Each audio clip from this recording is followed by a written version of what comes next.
এত সুন্দর ফুটফুটে বাচ্চা। ইমাম হুসাইনকে সেই ইহুদি তুলে নিয়ে চলে গেছে। ইমাম হাসান খুঁজে খুঁজে বেড়ায়, ইমাম হুসাইনকে পাওয়া যায় না। তখন ইমামে হাসান বাড়িতে দৌড়ে গেল। জনম দুঃখিনী মা, মমতাময়ী মা, ও মা, না খেয়ে খাওয়া নেওয়ালা মা, মা, ছোট ভাই হুসাইনকে যে পাওয়া যাচ্ছে না। মাওলাই আলী দৌড়ে দৌড়ে খুঁজতে লাগলেন। আম্মা জান আল্লাহর দরবারে আরজ করলেন, দয়ার মালিক আল্লাহ, আমার দুই নয়নের তারা, আমার আব্বা হুজুর দয়ার নবী নবী মুহাম্মদুর রাসূলুল্লাহ কলিজার দুই টুকরা হাসান হুসাইন, হুসাইন হারিয়ে গেছে, পাওয়া যায় না। আল্লাহ তুমি মিলিয়ে দাও যেন তাদের কষ্ট হয় না।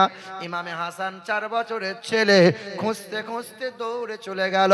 কোথায় যায়, চতুর্দিকে খুঁজে যখন পাওয়া যায় না, যে বাড়িতে ইমামে হুসাইনকে বন্দি করে লুকিয়ে রাখা আছে, ইমামে হাসান দরজার সামনে সেই বাড়িতে হাজির হলো আর বলল, আমার ছোট ভাই হুসাইনকে এই বাড়িতে বন্দি করা হয়েছে।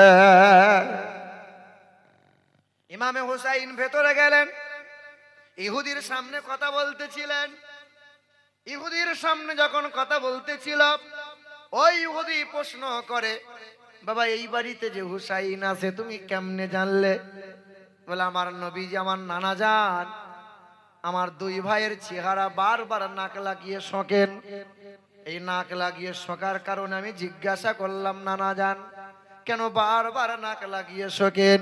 নবী বলেন, জান্নাতের যুবকদের সর্দার আহলে বায়েত যারা, যাদের জন্য আল্লাহ জান্নাত সাজাইলো, তাদের দেহ থেকে জান্নাতের খুশবু নাকে পাওয়া যায়।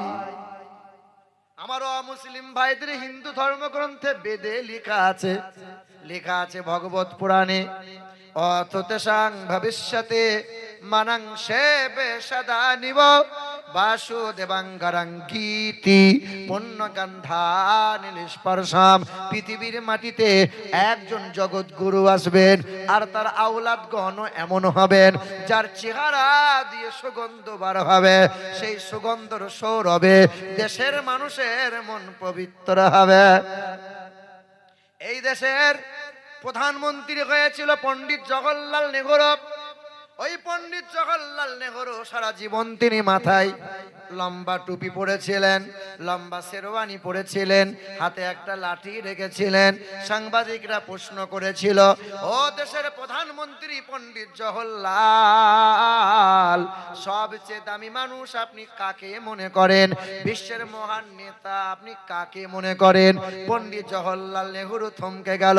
ওই দিন পণ্ডিত জওহরলাল বলেছিল, কেউ তো দামি মানুষ বলে যীশু খ্রিস্টকে, কেউ বলে আব্রাহাম লিঙ্কন বড় নেতা, কেউ বলে গুরু নানক বড় নেতা, কেউ বলে যীশু খ্রিস্ট বড় নেতা, কেউ বলে আপনার মহাবীর বড় একজন ধর্মগুরু বড় নেতা। পৃথিবীর জমিনে শ্রী চৈতন্য বলে, কেউ বলে রামকৃষ্ণের কথা। আমি পণ্ডিত জওহরলাল বলে দিয়ে যাই, পৃথিবীর জমিনে যিনি কখনো কোনো দিন একটাও বলে মিথ্যা কথা বলে না, নাম তার নবী মুহাম্মদুর রাসূলুল্লাহ। আজও চাঁদে দাগ আছে, যার চরিত্রে কোনো দাগ পাওয়া যায় না, তিনি বিশ্বের মহান নেতা, জগৎগুরু জানাবে মুহাম্মদুর রাসূলুল্লাহ। আর সেই নবী বললেন, ওই মানুষরা দামি মানুষ, খৈরুকুম মান তাআল্লামাল কুরআনা ওয়া আল্লামা। কোরআন পড়ে যারা, কোরআন পড়ায় যারা, দামি মানুষ হলো তারা। কোরআন পড়ে যারা, কোরআনকে বুকে আঁকড়ে নেই যারা, দামি মানুষ তারা। হক কথা বলে তারা, সত্য কথা বলে তারা, হারাম থেকে বাঁচবে তারা। আরে কোরআন পড়ে যারা, কোরআন শোনায় যারা, দামি মানুষ তারা। লটারি কাটবে না তারা, কোরআন বুকে নিয়েছে যারা। জুয়ার আসরে বসবে না তারা, কোরআন বুকে নিয়েছে যারা। রাত দিন বিবিকে মারধর করে না তারা, আরে কোরআন বুকে নিয়েছে তারা। স্বামী বিবির সঙ্গে খারাপ আচরণ করে না তারা, কোরআন বুকে নিয়েছে যারা। বাপ মাকে কষ্ট দেয় না তারা, কোরআন বুকে নিয়েছে যারা। মাঝে মধ্যে দুধে পানি মিশাই তারা, আর ওজনে এদিক ওদিক করে তারা। এদিকে দুদিকেও পানি টানি মিশাই না। এ মুসলমান ভাইরা আমার, ও নওজওয়ান তরুণেরা, ইমাম পাকের এই স্মৃতি মোহাব্বতে একটা সত্য কথা বলে দিয়ে যায়, খুব ভালো করে শোনেন। কোরআনে আছে, আল্লাহ বললেন, বান্দা বান্দিরা স্বভাবটা যেন মৌমাছির মতো বানিয়ে নাও। কোরআন পাকে আছে 14 নম্বর পারার 13 নম্বর পৃষ্ঠা 69 নম্বর আয়াত 9 নম্বর লাইনে আল্লাহ মৌমাছি নিয়ে আলোচনা করে বললেন, হে জগতের মানুষেরা, ওই মৌমাছির দিকে তাকিয়ে দেখো। বাংলার মৌমাছি আর আমেরিকার মৌমাছি গাছের ডালে ঘরের কোণে বাসা তৈরি করে। ওই মৌমাছি এক একটা মৌচাকে 30 থেকে 35 কেজি করে মধু রাখে। তবে এই মৌচাকের বাসা গাছের ডালে ঘরের কোণে বাসা বাঁধে, কোনো নাট নাই, স্ক্রুপ নাই। এত ওজনওয়ালা বাসা বলো কারি সারাই ঝুলে রয়। এ দুনিয়ার মানুষেরা গবেষণা করে দেখলে না, চিন্তা করে দেখলে না, ওই মৌমাছি না পাক গন্ধ ফুলে বসে না, হারাম খাবার খাই না, মৌমাছি সুগন্ধময় ফুলে বসে। আমি আল্লাহর মুমিন বান্দা যারা না পাক হারাম খাবে না তারা। কিছু কিছু মুসলমান জুম্মার দিনে নামাজ পড়তে যায়, আবার ওই ব্যক্তিটা বাজারে গিয়ে বিকাল বেলায় লটারির দোকানে পাওয়া যায়। যে মানুষ জলসার মজলিসে ইমাম হাই হোসেন করে, আবার ওই মানুষ মাঝে মধ্যে মদে আবার বোতলে টান মারে।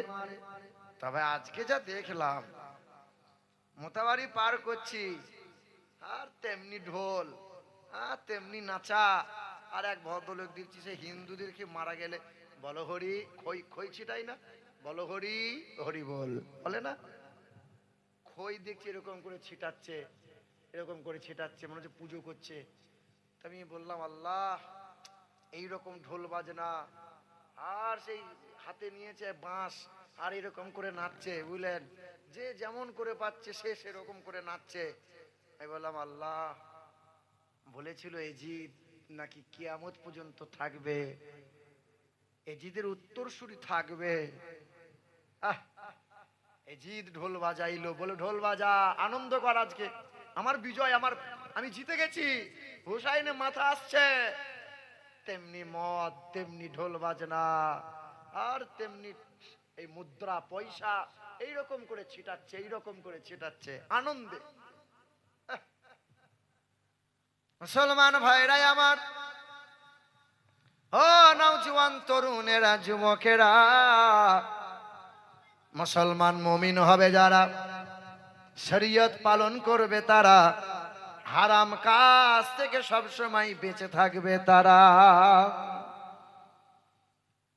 বন্ধু আমার সোনার টুকরোরা, ইমামে হুসাইন রাদিয়াল্লাহু তাআলা আনহু যখন এই ইহুদি বন্দী করে রেখে দিয়েছে, ইমামে হুসাইন ইমামে হাসান বললেন, ও ইহুদি জমিদার, যাকে বন্দি করে রেখে দিয়েছো তারে কি চেনো?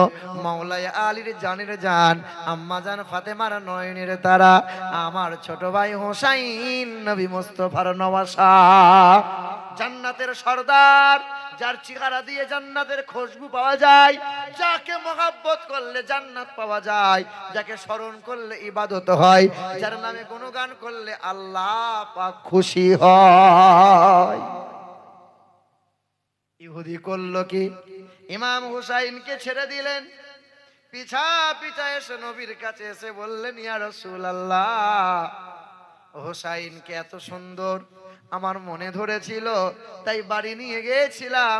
আমি ইহুদি মানুষ, তবে হুসাইনের পরিচয় সম্পর্কে যখন জানলাম, আমার গোটা ঘর যখন সুগন্ধময় হয়ে গেল, আমার আজ মনে মনে আমি ইরাদা ওয়াদা করে নিলাম, আমি আর ইহুদি থাকবো না, কালেমা লা ইলাহা ইল্লাল্লাহু মুহাম্মাদুর রাসূলুল্লাহ।